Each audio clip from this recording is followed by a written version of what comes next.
This is ATN Global News. First, the headlines. Police vow to crush militants threatening oil production. It extends ultimatum to RC IEC chairman. President Tinubu months during Okupe. Discourse demand justice for attacked IKEDC staff. ECOWAS calls for action against Lassa fever. Maradona's medics face trial over his death. Actress Chika Ike welcomes baby girl.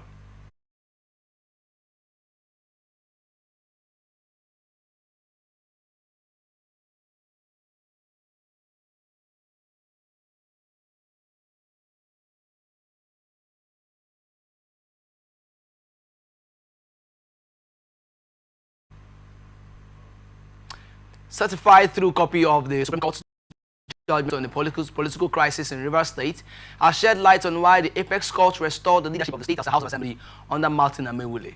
In a 62-page judgment obtained on Friday by newsmen, the Supreme Court made it clear that there was no iota or shred of evidence to support the claim that 27 members of the House of Assembly had defected from the People's Democratic Party to the All Progressives Congress.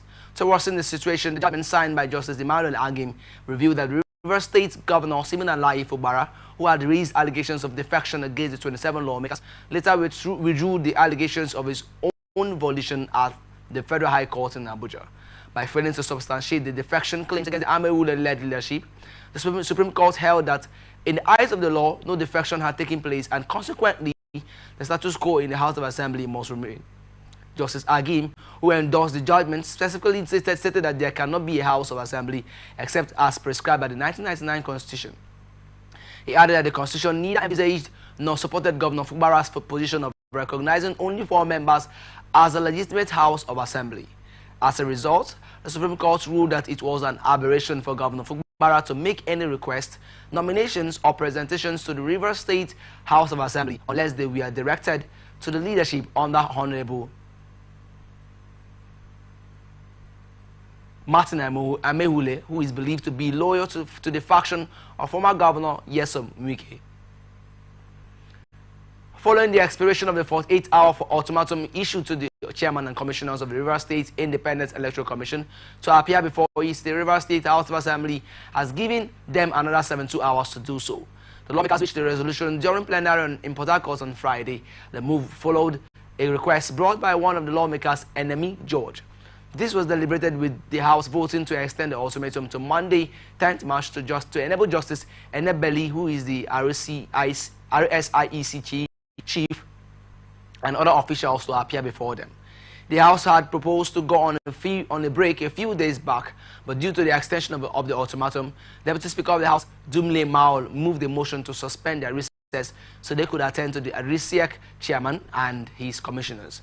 In his remarks, however, the Speaker of the House of Rivers State House of Assembly, Martin Amewule, said they have taken legislative notice of Governor Simon Alayi Fubara's failure to present 2025 budget to the House for consideration, despite a 48-hour ultimatum to him. Amewule said they will take action in due course.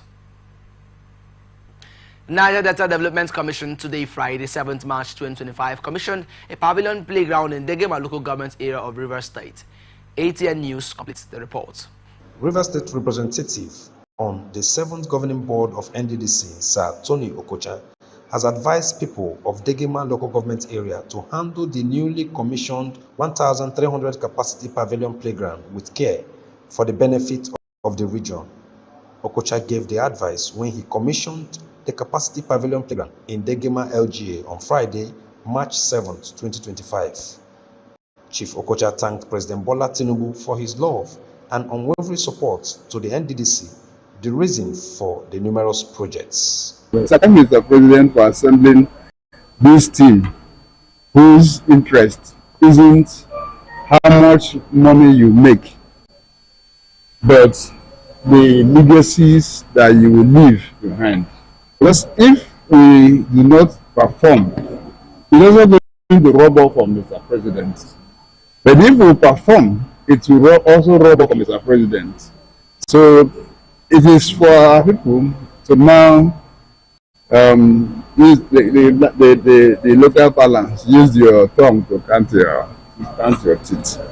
So it was real There will be some time, and I'm sure that Nigerians are seeing that things are beginning to turn around for the better. In their speeches, CDC Chairman Degema Local Government Area, West Bioko TS, and a community leader in the area described the project as first of its kind, adding that it will help the LGA economically. We're very, very happy as a community. The first of its kind. In the Kokuma, in the local government, we've not seen this kind of thing in our community. This is the first of its kind. NDDC remembered us to do this kind of event center for us to come and do some activities. We are, in fact, 100% happy for NDDC and the leadership of NDDC. Appreciate the Niger Delta Development Commission, mostly the state representative for this project that they've done. This project is a project that will stand the test of time.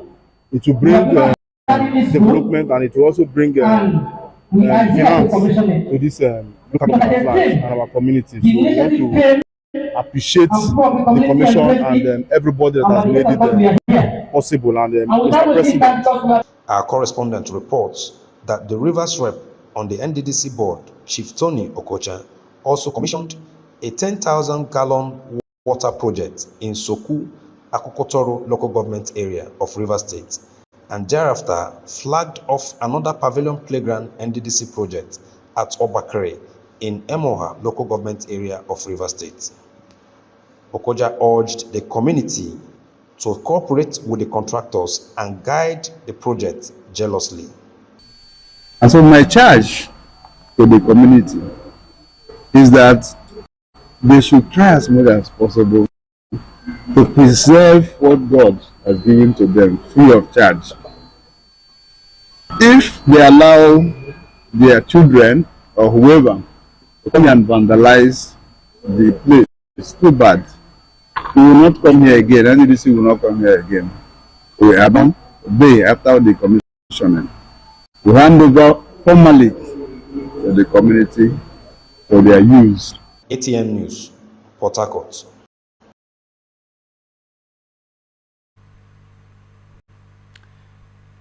Tensions in Rivers State have escalated as the militant group United Rescue Movement threatened to attack oil installations in response to the ongoing political crisis and the alleged withholding of the state's federal allocation. The group also issued a warning to non-indigenous in the state, urging them to leave for their safety as they claimed hostilities were imminent. In response, the Rivers State Police Command vows to crack down on any threats to national security, insisting that no group has the monopoly on violence. The Commissioner of Police, Olubenga Adepoju, assured residents that security forces were prepared to contain any disruptions, warning that law enforcement would not tolerate attempts to destabilize the state. Adepoju dismissed the threats by the militants or others, saying the police were equal to the task.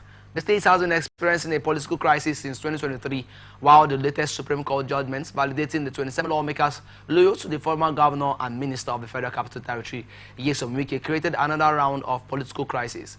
The Supreme Court on Friday issued 28 in 2025 affirmed the legitimacy of the Martin Amewule-led House of Assembly and nullified the local government election held on October 5, 2024.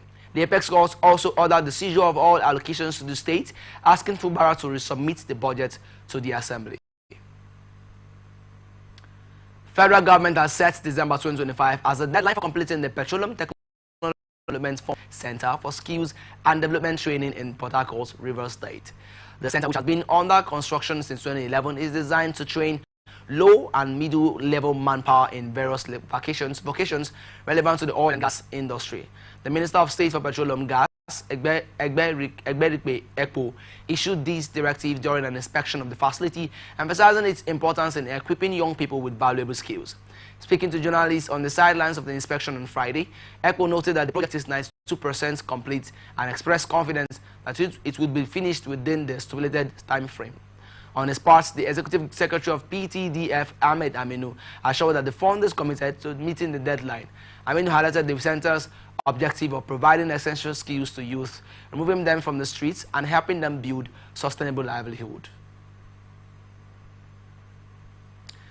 Niger Delta Development Commission has trained over 200 youths selected from the 9 states of the Commission on Alternative Dispute Resolution Strategies to sustain the peace in the region. The one-day capacity building workshop was organized in Port Harcourt, Rivers State, by the Commission's Dispute and Conflict Resolution Department and was tagged Alternative Dispute Resolution Mechanism, facilitating inclusive youth engagement transformative peace. Declaring the workshop open, the NDC Managing Director Dr. Samuel Ogbuku harps on the importance of conflict management through ADR Ogbuku. Observed that the Niger Delta region was prone to conflicts due to its dominance in oil explorations and exploitation, saying it required a more convenient and peaceful approach to resolving issues.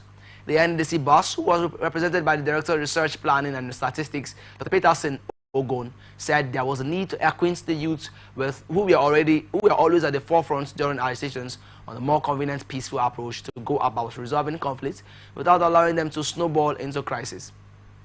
He said the workshop exposed the youth to alternative ways of resolving conflicts, emphasizing the importance of dialogue and negotiation. Edo State Command has detained 8 suspects in connection with the alleged killing of a site engineer, Efe Egbeide, during the leadership crisis in Obazogbon community of Benin.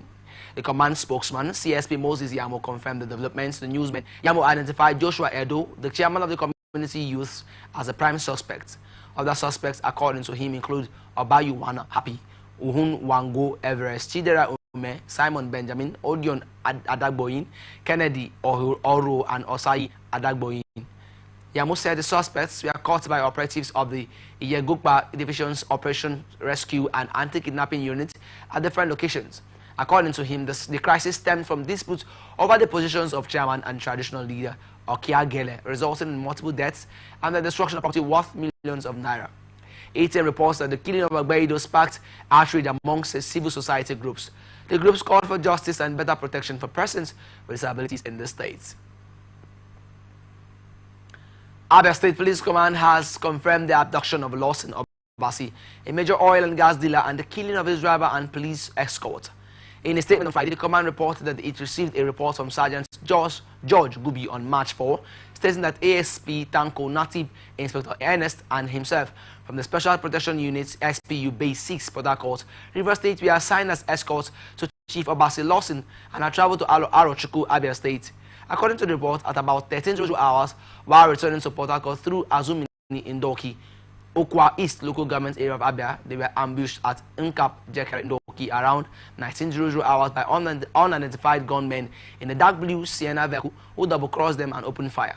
The commissioner also advised the public to report any individuals with gunshot wounds or any dark blue Sienna vehicle to the nearest police station or contact the command's emergency lines. Suit filed by Mudashiru Obasa to challenge his removal as Speaker of the Lagos House of Assembly continued on Friday at the State House High Court sitting in Ikeja. Justice Yetunde Pinheiro has adjourned till Monday, March 10 to hear all new and pending applications in the matter. The judge ordered all parties to file and serve as necessary processes to enable the court hear all the pending applications at the next adjourned date. In some of the pending applications, the Deputy Speaker and 36 other lawmakers are asking the courts to dismiss the suit or strike it out. They submitted that the matter has become an academic exercise. 2 new counsels, Olushola Idowu Chan and Clement Onwe-Wuno, purportedly representing some of the lawmakers, also came into the matter. They have also filed their applications, having now joined the suit. After listening to the submissions of all counsel, Justice Pinheiro said she would adjourn the matter to Monday in the interest of justice. Outside the courtroom, counsel to Speaker Obasa, Afolabi Fashanu San, told journalists that beyond challenging his removal for not following due process, his client is also challenging the allegations in the notice of his removal, which include fraud, high-handedness, abuse of office, and gross misconduct, as he was not given a fair hearing. One of the counsels, Romeo Michael, who is representing 34 lawmakers who have just been joined in the suit, said they have a counterclaim, urging the court to declare that Obasa's removal was constitutional and in line with Section 92 of the 1999 Nigerian Constitution. Police command in Plateau State says cases of ritual killings in the state are minimal. The police public relations officer of the command, Mr. Alfred Alabo, said this in an interview with the newsmen on Friday in Jos. Alaba also said there was no information or evidence about the existence of cannibals or human parts market in the state. The PPRO, however, admitted the operations of internet fraudsters, also known as Yahoo Boys Syndicate, who kill and harvest human body parts for ritual purposes. He further admitted the rise in cases of kidnapping, armed robbery, and cultist activities, among other crimes.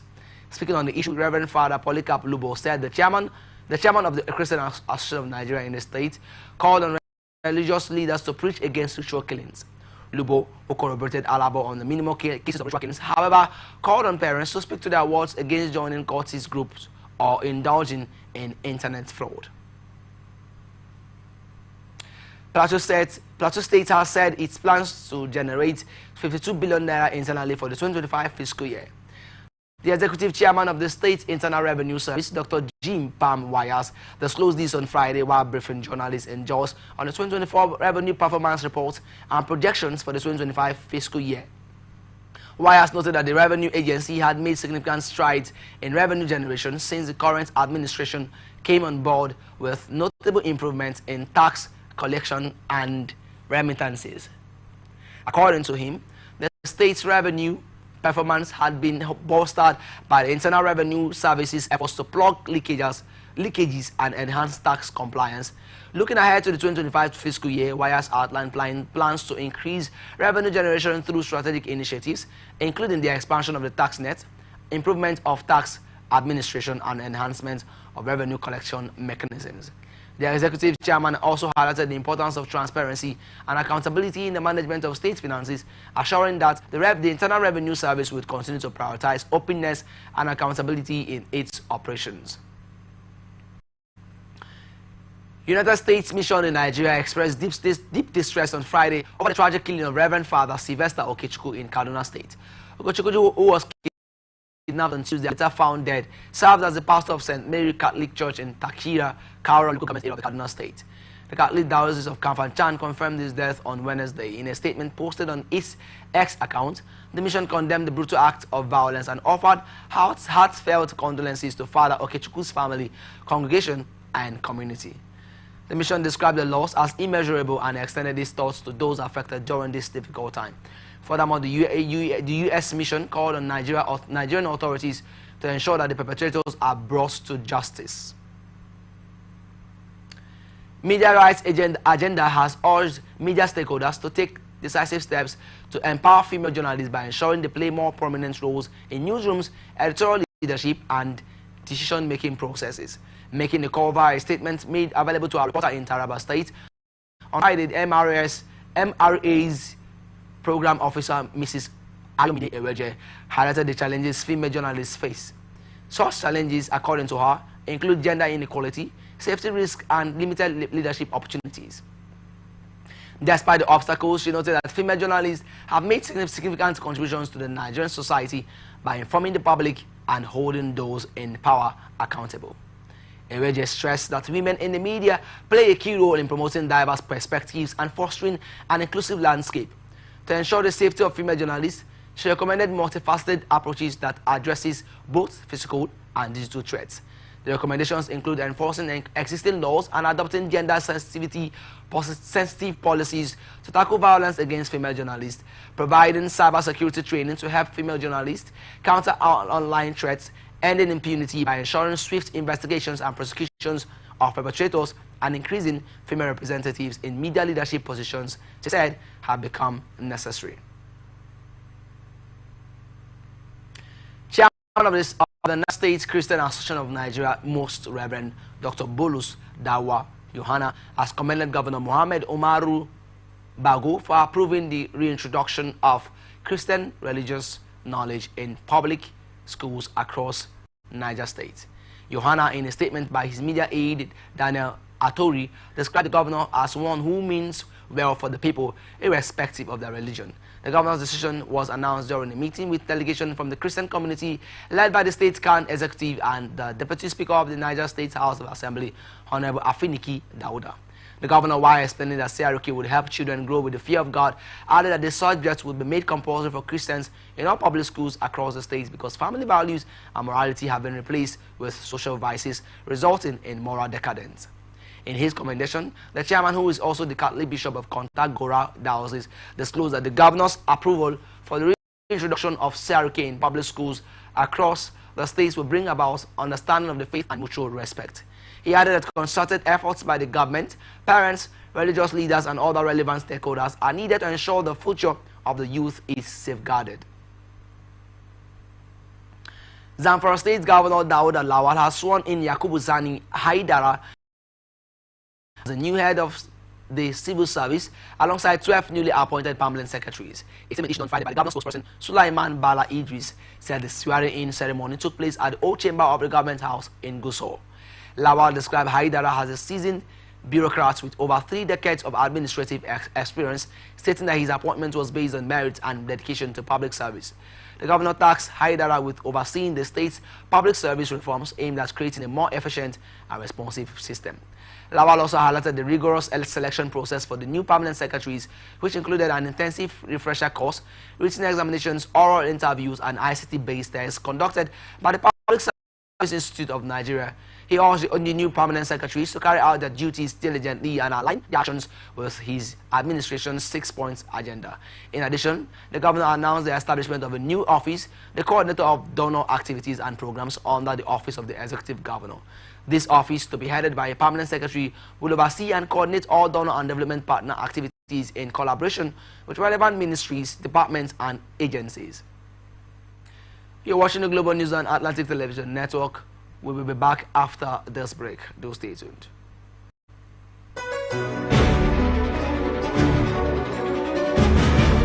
The board, management and staff of Morrison Media Group presents the 2025 anniversary lecture of Atlantic Television Network and Wish 99.5 FM. Theme: Imperative of Private Media in Sustainable Development. Keynote speaker, Professor Tony Iredia, erudite scholar and broadcast guru. Chairman, Professor Umar Pert, President, Society of Broadcasters, Nigeria, and Vice Chancellor, Federal University of Kashiri, Gombe State. Panelists, Chief Honorable Arthur C. Kalabo, Information and Communication Expert. Dr. Haka Tuwait, Lecturer, Public Relations, Media and Communication. Dr. Bekwele Lawrence D.K., Lecturer, Marketing Communication and Public Relations. Opakat Kuba, Chairman, South Nigerian Union of Journalists. Susan Serekara Nwikana, Chairperson, Nawach, River State. Chief Host, Dr. Chinyere Igwe, Esquire, FSM, FIMC, FNIMN, MNIM, ARPA, MIPPA. Chairman, Morrison Group. Date, 10th of March 2025. Venue, Dimeji Banquet Hall, Gate Place Hotel, Kilometer Road by Obirikwere Flyover, Rumosi, Port Harcourt. Time is 11 a.m. Call Kehinde Paul Obofadi on 0802 301 5728. That is 0802 301 5728 or info@atlanticnetwork.tv or info@wishfm995ph.com. You can also call Laurentia Ogu on 0818 344 6746. That is 0818 344 6746 or lead content at atlanticnetwork.tv. This is signed by management.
Welcome back. This is the Global News on Atlantic Television Network. And now to the rest of our stories.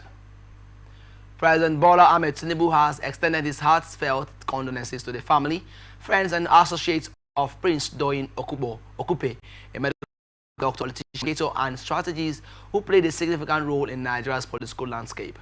The president, in a condolence message issued by spokesperson Mr. Bayo Onanuga, recognized Prince Okupe's enduring impact on his home state and the deep void his passing leaves in the hearts of those who came in direct contact with him. President Tinubu recalled Dr. Okupe as a bold and articulate advocate for national development, expressing deep sorrow over his passing at a time when his wealth of experience and insight were still invaluable to the nation. The president commiserated with the government and people of Ogun State, particularly the Iperu Remo community, who have lost an esteemed son and leader.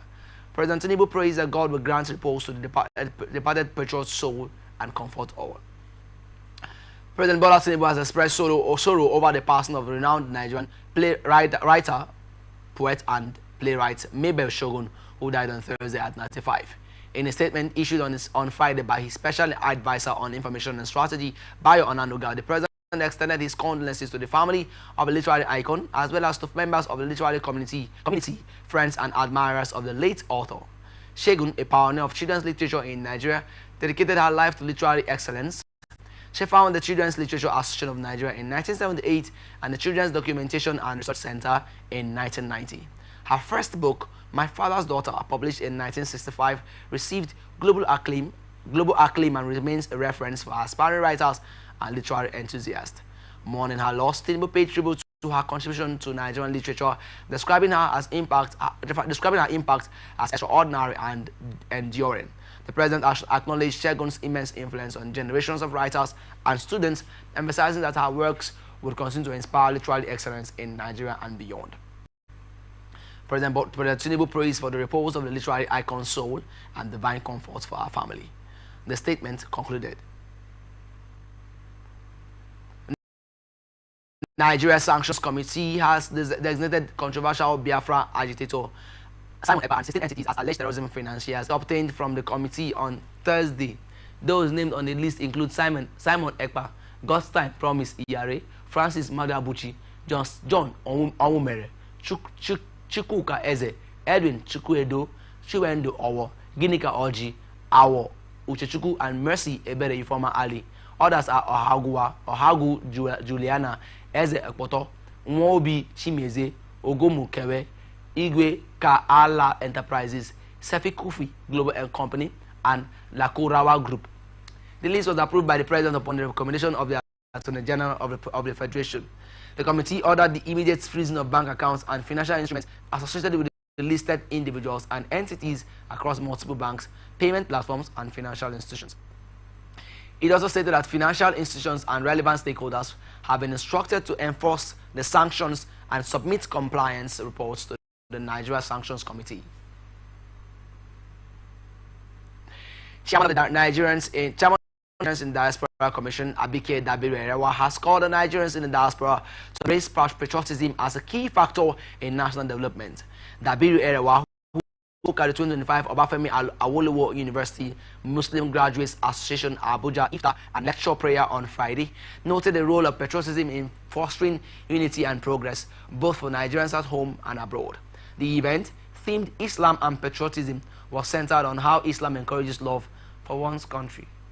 The chairman, in a statement signed by Gabriel Odu of the Public Relations Department, NITCAM, noted that Islam places a strong emphasis on patriotism, with the Prophet Muhammad demonstrating a deep love for his homeland. She urged Nigerians to follow this example and work toward the country's unity, peace, and development. The NITCAM chairman extended her message to Nigerians living abroad, urging them to remain committed to nation building regardless of the distance. She acknowledged the contributions of the diaspora in the form of remittances, investments, and knowledge transfer, noting that their involvement is crucial in shaping Nigeria's future. Chief of Defense Staff General Christopher Musa has urged Muslim faithful to use the holy month of Ramadan to pray for peace, unity, and an end to terrorism and banditry in Nigeria. Musa made the claim in Abuja during an iftar prayer breaking of fast with Muslim personnel of the Armed Forces of Nigeria. He emphasized that collective prayers and unity were essential in overcoming the nation's security challenges. The defense chief urged Nigerians to remain united and work together to build a prosperous nation. Musa also called for divine intervention against those perpetrating insecurity across the state. Speaking at the event, the chief imam of the defense headquarters, Navy Captain Gidado Migdad, described Ramadan as a period of spiritual and moral awakening. He encouraged Muslims to take advantage of the holy month to draw closer to God by showing kindness to the less privileged and empathizing with the poor. Former Vice President Atiku Abubakar has criticized the Senate's decision to suspend Senator Natasha Akpotu-Uduaghan, describing it as an attack to affirmative action and women's inclusion in governance. Atiku, a former presidential candidate on the PDP, stated this on Friday through his media advisor, Paul Ibe. Following the suspension of Senator Natasha Akpotu-Uduaghan, PDP Kogi Central by the Senate, speaking through his media advisor, Paul Ibe, Atiku said Nigerian leaders are not creating an enabling environment for women to thrive and contribute to national development. He lamented that the Senate's action was a setback for gender inclusivity, especially as International Women's Day approaches on March 8. Akpotu-Uduaghan was on Thursday suspended for 6 months for flouting Senate rules after she rejected a new sitting position assigned to her and accused Senate President Godswill Akpabio of sexual harassment on live TV. He stressed that with women making up nearly half of Nigeria's population, the country is underutilizing its human capital by not deliberately fostering an environment that supports them. Atiku emphasized that suspending Akpotu-Uduaghan for 6 months without due investigation was unjust and detrimental to the advancement of women in governance. Ikeja Special Offences Court on Thursday granted bail of 50 million naira to Jude Okoye, the former manager of P-Square, who has been charged with stealing $1 million and 34,537 euros. Jude, the elder brother of Peter and Paul Okoye, is standing trial alongside his company, Northside Music Limited, on a 4-count charge of theft. The Economic and Financial Crimes Commission defied the charges against him, but they pleaded not guilty. Delivering his ruling on the bail application moved by Jude's lead counsel, Clement Owenwuno, son, Justice Raman Oshodi, said he had considered the affidavit evidence and oral submissions presented by the parties. He therefore granted the defendant bail in the sum of 50 million naira with 2 sureties in like sum. Oshodi stated that the sureties must be gainfully employed and provide evidence of 3 years tax payments to the Lagos State government. He ordered the defendant to submit his dual citizenship documents to the chief registrar of the court. Oshodi also directed EFCC to notify the immigration office to withhold the defendant's international passports pending the determination of the case. The court adjourned the case until 16th May for the commencement of trial. And now on to business news. Federal Ministry of Youth Development has signed a memorandum of understanding with payment technology firm Flutterwave to empower youths and boost their business skills. According to the statement issued on Friday, the signing ceremony had in attendance the Minister for Youth Development, Ayodele Olawande, the Permanent Secretary, Mr. Olubumi Olusanya, and other senior officials of the ministry. The MOU between the partners will lead to the implementation of key initiatives that will provide young Nigerians with access to training, mentorship, and opportunities for small businesses and entrepreneurs. Flutterwave founder and Chief Executive Officer Odubenga Agbula expressed the company's commitment of building sustainable solutions that will empower Nigerian youth. He reiterated Flutterwave's dedication to creating opportunities for youths through training, partner engagement, and access to business opportunities, ensuring long-term economic impact. Olawande had assigned and commended Flutterwave for its role in advancing youth-focused initiatives, emphasizing that this collaboration represents a critical step in fulfilling President Bola Tinubu's vision for youth empowerment. He highlighted the National Youth Service Corps and Citizenship and Leadership Training Center as key agencies under the ministry that will play a central role in implementing the initiative. Federal government has expressed its commitment to strengthening its partnership with the French Republic to enhance economic prosperity for both nations. The Minister of Information and National Orientation, Alhaji Mohamed Idris, stated this during a courtesy visit by the Ambassador of France to Nigeria, Mr. Marc von Bastia, on Friday in Abuja. Idris commended von Bastia's dedicated efforts in facilitating the smooth state visit of President Bola Tinubu and his entourage to France in 2024. He further stated that the Nigerian government was focused, determined, and convinced that its reforms would set the country on the path to sustainable prosperity. Idris noted that Nigeria would continue to partner and engage with France and other countries willing to support its development goals. Association of Nigerian Electricity Distributors has asked the Nigerian Air Force, the military, and the presidency to fish out officers and men of the Sam Etnan Air Force Base, Ikeja, who attacked staff and journalists at Ikeja Electric on Thursday. The association said it would not relent until justice is served to everyone brutalized by the armed men at the headquarters of Ikeja Distribution Company in Alausa, Lagos. Newsmen who were also brutalized by the military men on Thursday reports that after the invasion of the Ikeja Distribution Company and the brutalization of persons, the area officer commanding Logistic Command, Air Vice Marshal A.K. Ademole, visited the office later in the day, promising to investigate the incident. However, in an interview on Friday, the Executive Director, Research and Advocacy, Association of Nigerian Electricity Distributors, Sunday Oduntan, said Ademolegun could not feign ignorance of the attack. Oduntan, who is also the spokesman of all the discos, said the association will not relent in seeking redress until justice is served. He emphasized that the debt of the Ikeja Air Force Base is 4.3 billion naira and no attempt is being made to pay the debt. You're still watching the news on Atlantic Television Network. Up next is International Tidbits. Economic Community of West African States, through its specialized health institution, the West African Health Organization, has urged researchers, policymakers, healthcare professionals, and stakeholders to contribute to strengthening regional health security against Lassa fever and other emerging infectious diseases. WAHO made the call on Friday in a statement while announcing the second Lassa Fever International Conference, which will hold in September 2025 in Côte d'Ivoire. The conference, with the theme Beyond Borders, Strengthening Regional Cooperation to Combat Lassa Fever and Emerging Infectious Diseases, is aimed at advancing sustainable preparedness and regional coordination for Lassa fever through enhanced research and development capacity, improved outbreak management systems, and multi-sectoral collaboration. Lassa fever is a viral hemorrhagic illness endemic to West Africa, with Nigeria, Liberia, Sierra Leone, and Guinea among the most affected countries. Since its discovery, the disease has exposed critical weaknesses in the region's health systems. So far in 2025, the Nigerian Center for Disease Control and Prevention confirmed 506 Lassa fever cases out of the 2,499 suspected cases and 95 deaths. WAHO noted that despite being classified as a priority disease by the World Health Organization, Lassa fever outbreaks follow a recurring pattern of temporary containment followed by fresh outbreaks, underscoring the urgent need for sustainable preparedness that focuses not only on response but also on research, coordination, and stronger health systems. United States and Russia must continue their dialogue on nuclear disarmament. This was disclosed by Kremlin spokesman Dmitry Peskov on Friday. Peskov was reacting to U.S. President Donald Trump's recently announced proposal to initiate discussions on nuclear disarmament between Washington, Moscow, and Beijing. He added it is critical both from the perspective of the interest of our two nations and for international security. Trump pledged to make the denuclearization a goal in the second term as his administration looks to realign the U.S.-Russia relationship and craft a peace settlement to end the 3-year war between Ukraine and Russia.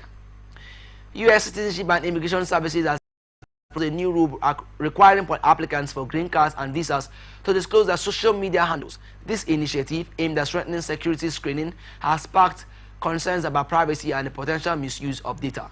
According to Travel Biz, the rule would apply to various immigration forms, including applications for U.S. citizenship, asylum, and adjustments of status from a H-1B visa to a green card. The USCIS has published the proposal in the Federal Register and has invited the public to submit comments during a 60-day period. The new requirement will extend to several immigration forms, including the I-400 for naturalization, the I-131 for advanced parole, the I-485 for green card applications, and the I-589 for asylum. Applications for refugee status and petitions for conditional residency removal will be affected. Reports indicate that this move by the U.S. immigration to request social media handles of visa applicants is part of the Department of Homeland Security's efforts to enhance security vetting through more comprehensive background checks. However, immigration experts have raised concerns about how social media information will be interpreted and used. Ukraine will get more than $33 billion in assistance from European allies, France's President Emmanuel Macron announced. Speaking to reporters after the special European Council summit in Brussels, the French leader said the aid would be taken from sanctioned Russian assets. Property and other assets worth billions of dollars were seized by the countries in the European Union following Russia's invasion of Ukraine in February 2022.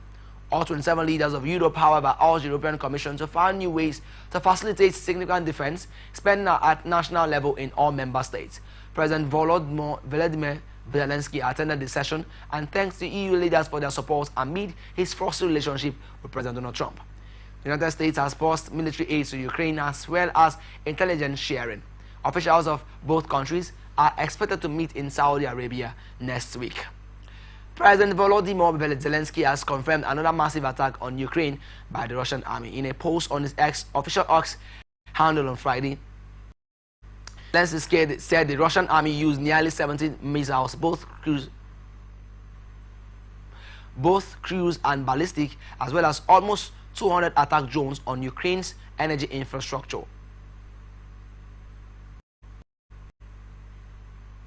According to Zelensky, various facilities in several regions, including Odessa, Poltava, Chernihiv, and Ternopil, were targeted in the unfortunate attacks. This is coming barely after 24 hours after a deadly attack on a Ukraine hotel that led to the death of at least 4 persons and injury of about 30 others. Here now is ATN Sports News. Rangers forward Syrian Dessers has been named the new Europa League Team of the Week. The Nigerian international played a pivotal role in the Light Blues' 3-1 victory over Fenerbahce on Thursday. Dessers racked up 1 goal and an assist in the thrilling encounter. The 30-year-old opened the scoring for Rangers after 6 minutes and then set up Vaclav Seni for the second before the break. Dessers so far scored 22 goals across all competitions for the Light Blues this season. His Rangers teammates Nicholas Raskin and Seni also made the selection. Jurgen Klopp has confirmed he will return to Liverpool on the final day of this Premier League campaign after being invited back by his successor Arne Slot. Klopp has not been back at Anfield since he left at the end of last season. The German admits he did not want to return, so he does not jinx the Reds' bid to become Premier League champions. The Reds have exceeded all expectations in Slot's first season in England. Liverpool are currently 13 points clear of Arsenal at the top of the table and are set to be crowned champions. 4 years after the death of football legend Diego Maradona, seven healthcare professionals will stand trial next week accused of medical negligence in his final days. The trial is set to begin on Tuesday in San Isidro, Buenos Aires, will last 4 months and include testimony from over 100 witnesses, including Maradona's family and past doctors. The defendants, neurosurgeon Leopoldo Luque, psychiatrist Augustina Kosakov, psychologist Carlos Diaz, and others face charges of reckless homicide and could receive sentences ranging from 8 to 25 years in prison. Another nurse, Gisela Dahiana Madrid, will be tried separately in July. Maradona, who died on November 25, 2020, at the age 66, was recovering from brain surgery for a blood clot. He suffered a fatal heart attack while under home care in Buenos Aires. Prosecutors argued that his medical team provided reckless and deficient treatment, leaving him in a prolonged agonizing state before his death. A 2025 medical report suggested he could have survived with proper care. The defendants deny wrongdoing, while Maradona's family insists that leaked messages prove his health was in critical danger and that the medical staff sought to keep his daughters from intervening. Maradona remains a revered figure in Argentina with tributes across the country. His mausoleum, expected to draw 1 million visitors annually, will soon open in Buenos Aires.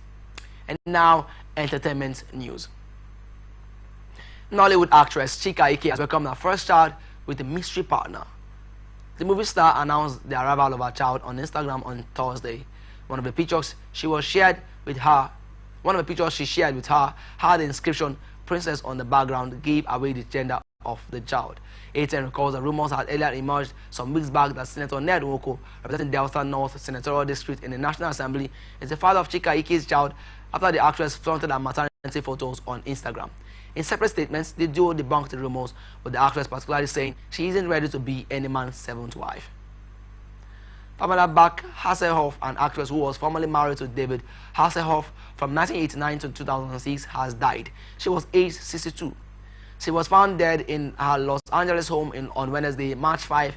According to the Los Angeles Medical Examiner, the cause of death was ruled a suicide from a gunshot wound to the head. Her family that they had not heard from her and went to check on her per TMZ, which was first to report the news. Her ex-husband, Mr. Hasselhoff, in a statement said their family is deeply saddened by the recent passing of Pamela Hasselhoff, adding that they are grateful for the outpouring of love and support during this difficult time, but he kindly requests privacy as they grieve and navigate through this challenging time. And that's the global news for tonight. Before we go, another look at the major stories. Police vow to crush militants threaten oil production. Rivers Assembly extends ultimatum to Aru SIEC chair. President Tinubu mourns Doyin Okugbe. This coast demand justice for attacked Ikeja District Division Company staff. ECOWAS calls for action against Lassa fever. Maradona's medics face trial over his death. And actress Chika Ike welcomes baby girl. I am Favor Chikwesri Michael. Thank you for watching. You can follow us on all our social media platforms, on Twitter at Atlantic TV Net, Facebook and YouTube at Atlantic Television Network, on Instagram